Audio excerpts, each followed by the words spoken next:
Hello guys, ഇന്ന് നമ്മൾ restaurant സ്റ്റൈലിൽ എങ്ങനെ മസാല ഷവായ ഉണ്ടാക്കാൻ നോക്കാം. അതിന് 10 വെളുത്തുള്ളി, 10 ചുവന്നുള്ളി, ഒരു വലിയ തക്കാളി, മല്ലിച്ചെപ്പ്, ആവശ്യത്തിന് മഞ്ഞൾപ്പൊടി, ഗരം മസാലപ്പൊടി, 10 കാശ്മീരി മുളക് കുതിർത്തത്, 1 ടേബിൾ സ്പൂൺ വിനാഗിരി ഇവ ചേർത്ത് നന്നായി ബ്ലെൻഡ് ചെയ്തെടുക്കണം.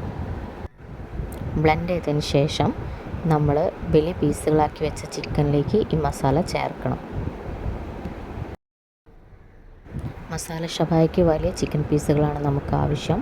ഇതിലേക്ക് മസാല നന്നായി തിരുമ്മി പിടിപ്പിച്ചതിന് ശേഷം 2 മണിക്കൂർ ഫ്രിഡ്ജിൽ വെച്ചിട്ട് നമ്മൾ എടുക്കാവുന്നതാണ്.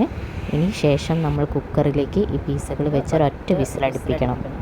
ഒറ്റ വിസിലിൽ തന്നെ ചിക്കൻ നന്നായിട്ട് വെന്ത് വരും. ശേഷം നമ്മളൊരു പാൻ ചൂടാക്കി അതിൽ വെളിച്ചെണ്ണ ഒഴിച്ച് ചിക്കൻ പീസുകൾ നമ്മൾ ഫ്രൈ ചെയ്തെടുക്കണം. പീസുകളൊക്കെ നന്നായിട്ട് ഫ്രൈ ആയി വന്നിട്ടുണ്ട്. ബാക്കിയുള്ള വെളിച്ചെണ്ണയിലേക്ക് നമ്മൾ ഈ വിസിലടിച്ചതിലുള്ള മസാല ഇതിലേക്ക് ചേർത്തിട്ട് നന്നായിട്ട് കുറുക്കിയെടുക്കണം.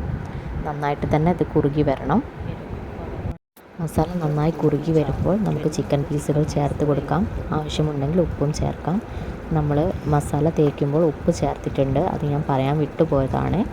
അപ്പോൾ നമ്മുടെ ടേസ്റ്റി ആയിട്ടുള്ള മസാല ഷവായ ഇവിടെ റെഡി ആയിട്ടുണ്ട്. എല്ലാവരും ട്രൈ ചെയ്തിട്ട് ഫീഡ്ബാക്കൊക്കെ അറിയിക്കണം. ഇഷ്ടപ്പെട്ടാൽ ചാനൽ സബ്സ്ക്രൈബ് ചെയ്യണം, ലൈക്ക് ചെയ്യണം. താങ്ക്